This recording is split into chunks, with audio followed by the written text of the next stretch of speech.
Right, let me ask you something. Have you driven past a building site recently and noticed nothing's actually happening? No workers, no machinery moving about, just an empty plot with a lonely sign saying "Coming soon" that's been there for months? Well, you're not imagining things, mate. Something massive is happening across the UK construction industry right now, and honestly, it's quite alarming. Builders up and down the country are literally freezing their projects. We're talking major housing developments, we're talking smaller residential builds, even commercial properties. They're just stopping. And today I'm going to break down exactly why this is happening, what it means for house prices, and more importantly, what it means for you whether you're looking to buy, sell, or you're just trying to understand what on earth is going on with the UK property market. So grab yourself a cuppa, settle in, and let's get into this because trust me, you're going to want to hear this. Welcome back to the channel, everyone. If you're new here, this is where we break down everything happening in the UK housing market in real time. No fluff, no jargon, just straight talking analysis that actually makes sense. If that sounds good to you, do consider subscribing and hitting that notification bell because we cover these important topics every single week. Right, so today's topic is genuinely concerning. We're seeing a trend that hasn't happened at this scale since the 2008 financial crisis, and that's builders across the nation essentially pressing pause on construction projects. Now, you might be thinking, so what? A few building sites have slowed down. But this isn't just a few sites, mate. This is happening nationwide, and the ripple effects are going to touch everyone involved in the property market. Let me explain what's actually going on here.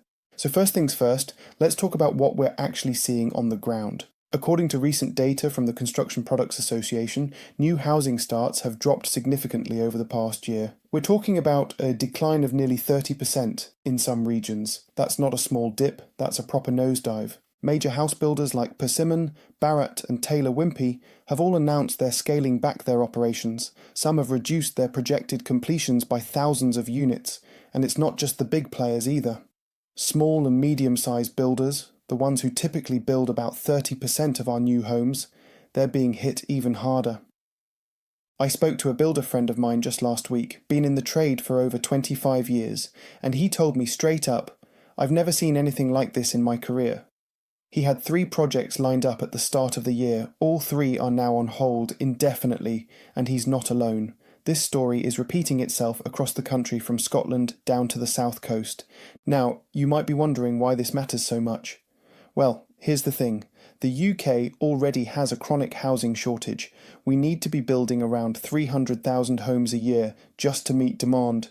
Currently, we're nowhere near that figure, and now with builders freezing projects left, right and centre, that gap between supply and demand is only going to get wider. Right, so let's get into the why. Why are builders making this decision? And there are several factors at play here, but let's start with the big one. Interest rates and the mortgage market. Look, we all know what's happened with interest rates over the past couple of years. The Bank of England has raised rates aggressively to try and combat inflation. We went from historically low rates of around 0.5% to over 5% in what felt like the blink of an eye. That's the fastest rate of increase in decades. Now, what does this mean for builders? Well, it's quite simple really. When mortgage rates go up, fewer people can afford to buy homes. When fewer people can afford to buy homes, demand drops. When demand drops, builders are left with properties they can't sell.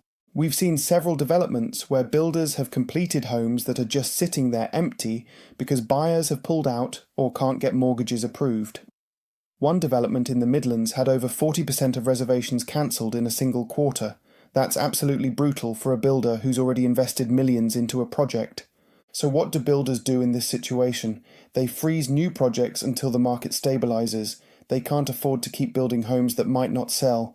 It's basic business sense, but the consequences for the wider market are significant. The second major factor is construction costs, and this one is absolutely massive. The cost of actually building a house has gone through the roof over the past few years. We're talking about increases of 40 to 50% on some materials since before the pandemic. Think about it. Timber prices went mental during COVID, bricks became scarce, steel costs increased dramatically, and it's not just materials either. Labour costs have risen substantially too. There's a genuine shortage of skilled tradespeople in this country. Bricklayers, electricians, plumbers, they're all in high demand, which means they can command higher wages. Energy costs have also played a massive role here.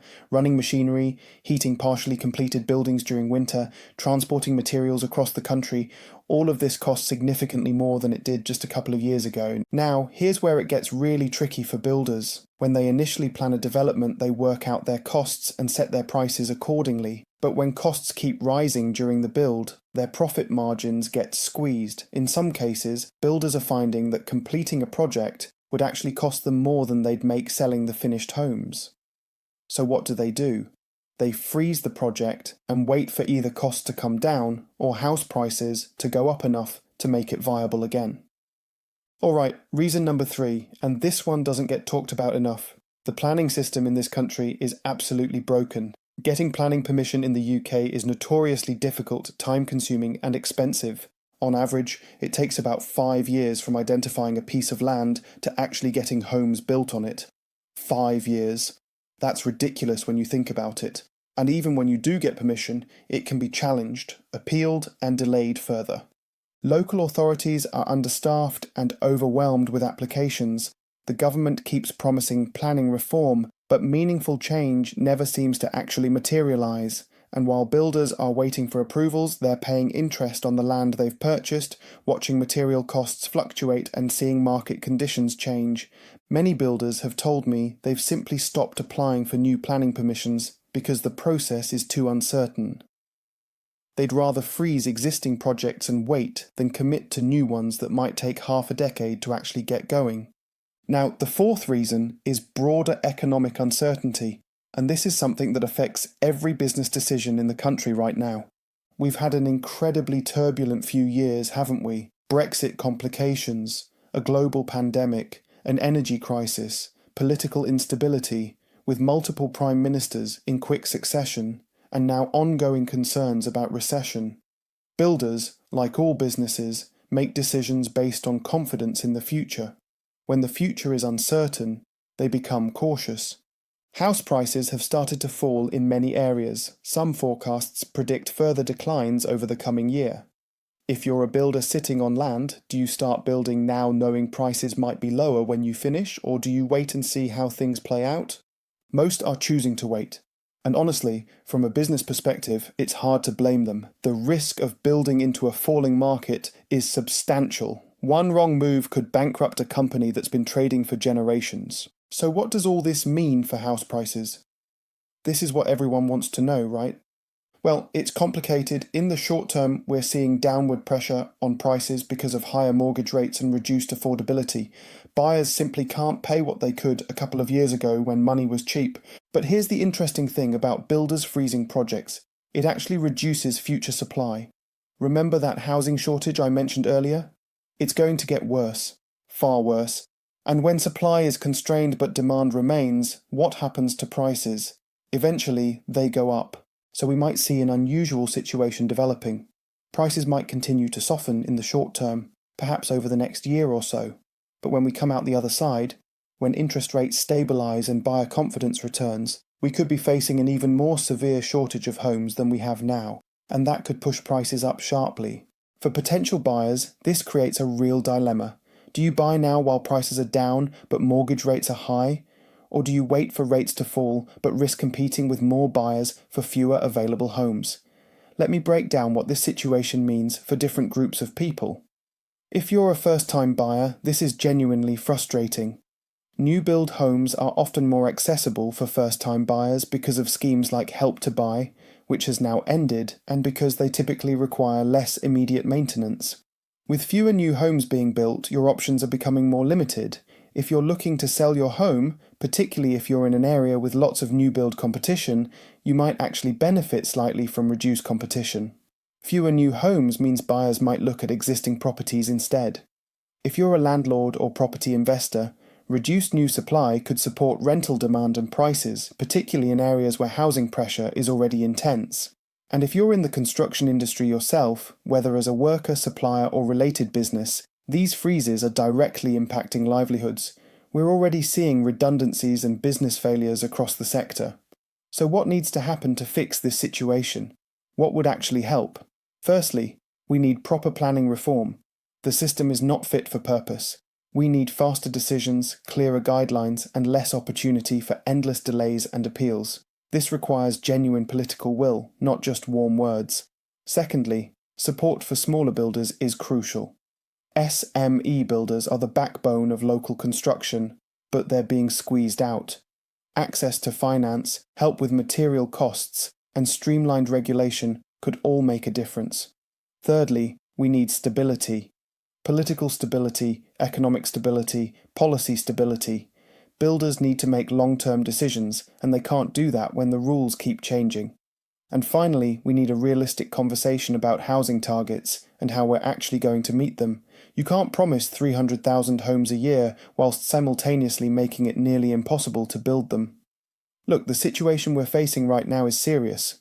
Builders freezing projects nationwide isn't just a construction industry problem. It's a problem for everyone who needs somewhere to live, which is basically all of us. The housing shortage isn't going away. If anything, it's getting worse. And while I understand why builders are making the decisions they're making, the consequences for the wider market are significant. My honest take, we're heading into a period of real uncertainty in the property market. Prices might wobble in the short term, but the fundamental issue of supply versus demand isn't being addressed. When the dust settles, we'll likely be in an even tighter spot than we are now. If you're making property decisions right now, whether buying, selling, or investing, you need to be aware of these dynamics. Do your research, understand your local market, and don't rush into anything without proper consideration. That's it for today's video, everyone. I hope this has given you some insight into what's really happening behind the scenes in the UK housing market. If you found this useful, please give it a thumbs up, share it with someone who needs to hear this, and subscribe if you haven't already. Drop a comment below and let me know what you're seeing in your area.